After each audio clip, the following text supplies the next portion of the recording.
Hello, neighbor. Look, I had a whole scripted out segment talking about Hello Neighbor and its development history and all that, but I'm going to be brutally honest here and say that for the purpose of today's review, those betas and alphas and all that will not be in consideration. I have barely touched them, and I'm here to just talk about the final product as well as two other games that relate to it. With that being said, what is Hello Neighbor? Hello Neighbor is a mouse and cat game where you're trying to break into your neighbor's house to uncover the secrets of his basement. Meanwhile, he tries to catch you, and each time he catches you, he places down new traps and such. The game was pretty much something wholly unique and revolutionary for the indie scene, coming out around the same time that Five Nights at Freddy's was at peak popularity and Bendy and the Ink Machine was getting started. But when it comes to the final game, there's let's just say perception of the final game isn't the same as the perception of the alphas and betas. So why is that? Well, let's start with... Here in Act 1, things are simple. You run down the street chasing a ball, and once arriving at your neighbour's house, you find out that the neighbour is shoving somebody in his basement and locking him up. So now, as the youngest looking 40-year-old man, you've got to run around and try and break into his basement. Here in Act 1, the neighbour's AI is at its best, because the house is so small with no major areas to hide. You're forced to catch his eye at some point, and if he sets traps, you're kinda screwed. They aren't impossible to avoid, but they do make it to where he really has a good chance of catching you. However, we have the inklings of oddities going on here, like moving walls and platforming. Look, I like my platformers. I didn't have as much of an issue as platforming as most people do, but god damn are these not the controls of a platformer. But at least here early on there isn't much to platform with. The only thing you have to platform with is stacking some boxes and getting into this window. Trust me, it gets way worse later. So with all that being said, the puzzles here are, they're not fantastic. There's a little bit of logic to them, but goddamn do they still make no sense. Like the path I took involved me unlocking the car with the key that's found behind this painting. How do you know this painting moves? Just look into it. It's not great. Once inside the basement, we have to sneak around and try and find our way down to whoever was just pushed in here. This area is horrible. It's way too dark, and I had to look up some kind of a walkthrough to even figure out what the hell I needed to do here. Apparently, the panel patch here was the key all along?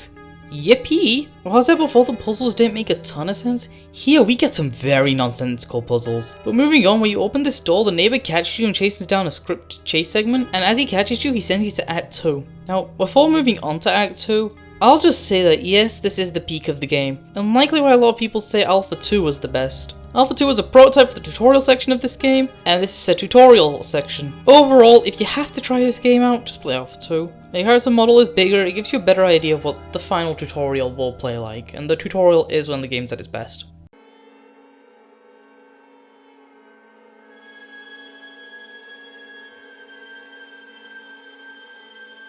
Act 2 begins with you having been locked up for 2 months, apparently? That's when the neighbor's cardboard cutout frees you from the room. And after ripping off security breach 5 years early, we escape into the massive house. And now we've been locked inside, because the neighbor's done a lot of construction. Here, we have one simple goal: escape. And so, how do you do that? I built a stack of boxes and leaped over a fence and ran away. Look, what do you want me to say on this? The confusing water puzzle or something? It's not gonna happen. I never did them. There was no failsafe from stopping me to do something like this, other than the broken physics and the neighbor roaming the yard. There's a reason why Act 2 is the fastest in almost any percent speedrun. It's the least RNG focused part, as all you have to do is stack some boxes. And I guess before I move on to Act 3, I want to talk about these boxes. The reason why these boxes are so difficult to stack is actually pretty simple. If you look at the designs, the top of them has a slant. Now, yes, this did come because of an art style change that happened later on in development, so the physics likely weren't built around the idea of them being slanted like this. However, because they're slanted like this, they have a really hard time staying just in place. And if you want to use one of the bigger boxes with the open top and the glue and all that, you find the issue of now you're kind of stuck inside of it. Anyway, let's move on to Act 3.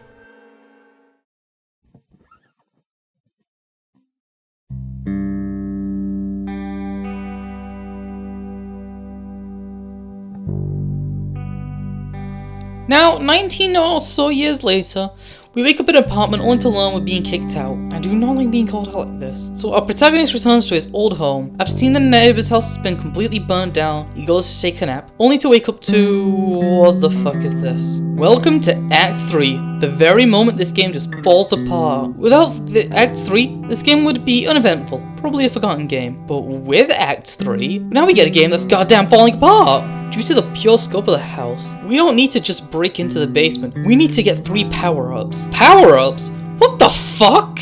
Well, the first 2 acts had a cartoony style. Wasn't any fucking power-ups. This is a cat and mouse game about breaking into a basement, right? Even then, with all these puzzles we have going on, this ain't a stealth horror game anymore. This is a puzzle platformer. What's even weirder is that now that I've played some of the future games, I still think this could have worked. But not with these controls and not with this scale. Once you jump, you are stuck in that direction of momentum. The mark of any bad platformer. The mark of any bad platformer is not being able to change your momentum mid-air. And what's weird is that you can, as long as you have an umbrella. Meaning they specifically coded it to you would carry your momentum. This isn't a thing with Unreal being bad or something. This was a deliberate design choice, and that is not a good thing. So then, how do you get these power-ups? You have to go around trying to grab color keys, and then play these fear room sections. Ah yes, the fear rooms. The key gimmick of this act is being too fucking big and the bad minigames. The fear schoolroom is just RNG hell. You have to get into the lockers to save yourself. Issue being that the teachers run in every which direction, meaning you have to get lucky. Don't worry, your reward is the ability to push the neighbor back. Push him back?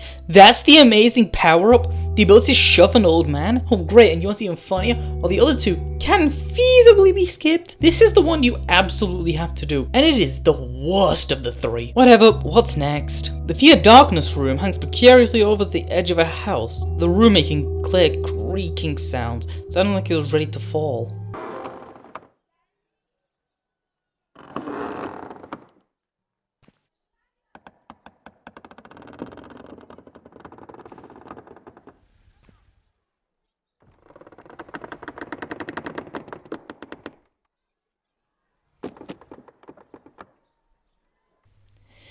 This was one of the few times I felt that real fear rather than just annoyance. It does feel like this area could fall apart at any moment. However, the feel room itself is a platforming sequence. Oh, joyous days over happy days. There's even a segment where you have to throw some darts to make some platforms. And take a leap of faith. A leap of faith? Yeah, right. But hey, you get the double jump here, so even more platforming. And what's that? This double jump doesn't change your momentum or anything.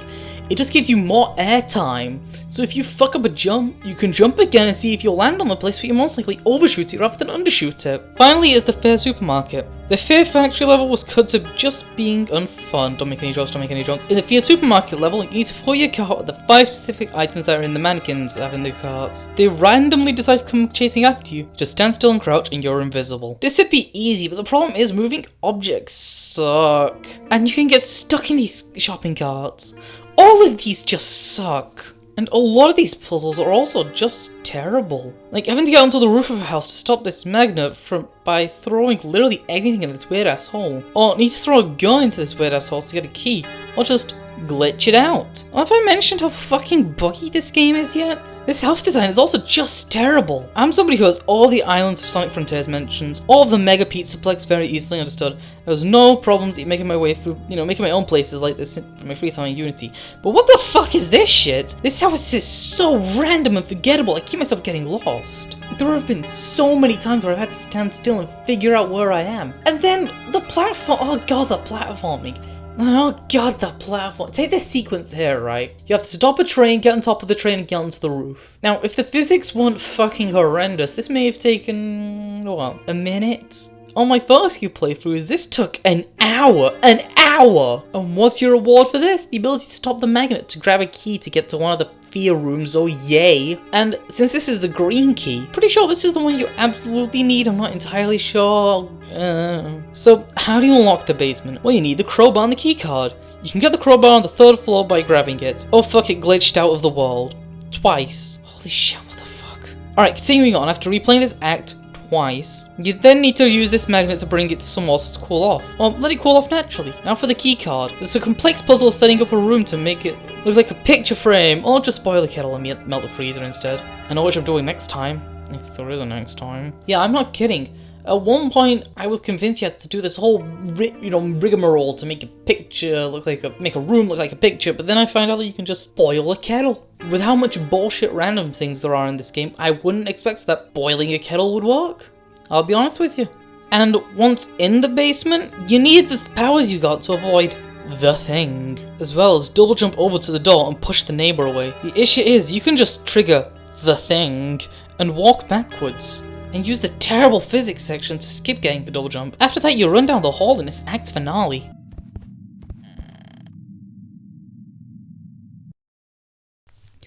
What the fuck is this? We're stuck just running around in a white void while the neighbor has grown giant but does nothing at all. You have to shoot him in the legs and fly onto the house in the back and then protect your young self from the thing. Before waking up, watching the neighbor never be able to escape his the thing. And then you wake up and decide to seize the day. Okay, let's take a step back and talk about the story, because there's other context along this game that we should talk about. After this game, 2 other games came out, Hide and Seek and Nikki's Diaries. I'll cover both later, but I'll give you the context they do. We play as Nicky Roth.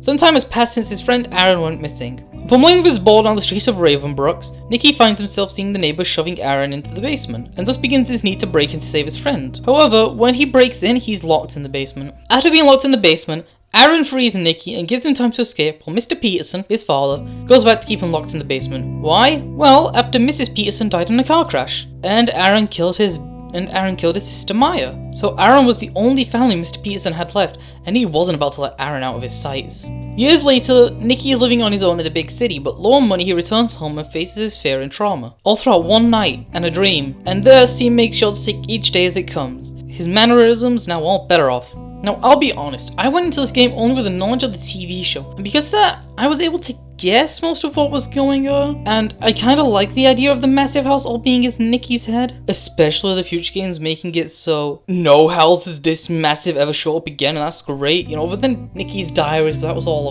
it's a whole other thing. And I do mean just the games, as a house this big does show up in the TV show. But if you just play the game alone, you're just some random kid who breaks in, gets kidnapped, and then flees with trauma that gets solved with a nap, which is not how that works.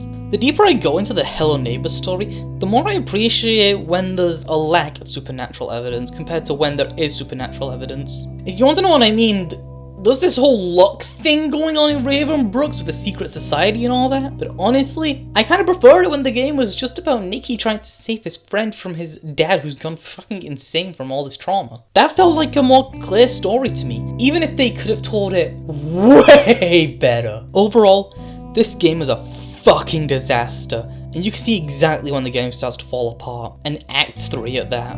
While Act 1, you know, it plays to the game's strength, Act 2 and 3 are just terrible. Act 2 can at least be skipped, but Act 3 needs you to go out of your way to collect at least one of the power-ups. And with the amount of platforming you have to do, you don't get anywhere. And with fall damage being a real thing you have to consider. Fall damage in a dream, you're getting nowhere fast. The fear rooms are all boring or frustrating. This house is a fucking nightmare to try and get around, with so many rooms that interconnect in the weirdest ways, random holes in the floor, doors in the ceiling. I get they were trying to make this place feel surreal, but I think they went way too far. They were too overambitious. They needed to pull the fuck back. This game is a disaster. 2 out of 10. What's that? What makes it even a 2? The music. The music of this game isn't like amazing or anything, but I don't know, I think it's pretty good, especially like, again, I said I wouldn't talk about the betas, but, you know, the music there was also, like, really damn good. Like the Alpha 3 intro I probably played at the beginning. But, since I don't want to end it here, let's talk about the 2 other games I mentioned before. Hide and Seek is basically a DLC pack for Kid Nicky.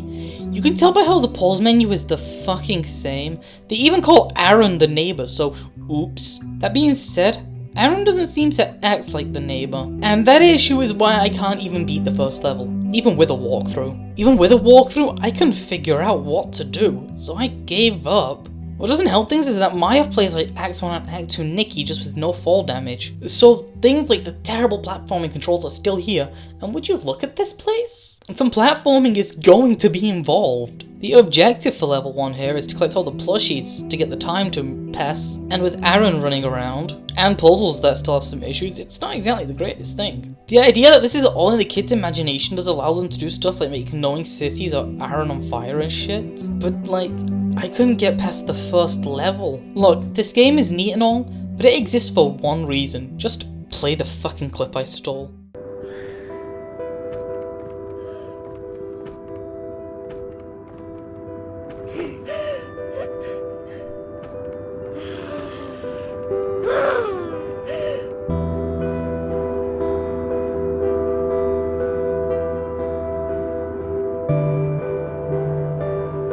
Yep, woo, this game was building to the surprise that Aaron killed Maya, something we've known since the first game. Although I must admit, I really like this cutscene here. Just the neighbour swapping in and out of day, knowing that his family has been destroyed, and then having to bury his own daughter in the backyard to keep suspicions low. I feel like when Hello Neighbour wants to, it really can say something. Is it something good, something bad? It can say something.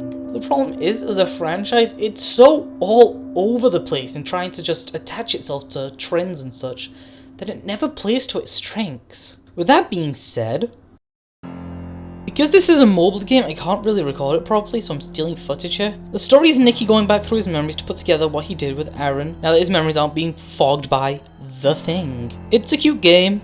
It's a recreation of the first game's formula behind sick pictures of Nicky's memories. For a mobile game, it's decently well made, though it suffers from the problem every other mobile game, you know, has, of my thumbs taking up the entire screen. Overall, how is this the best of the bunch?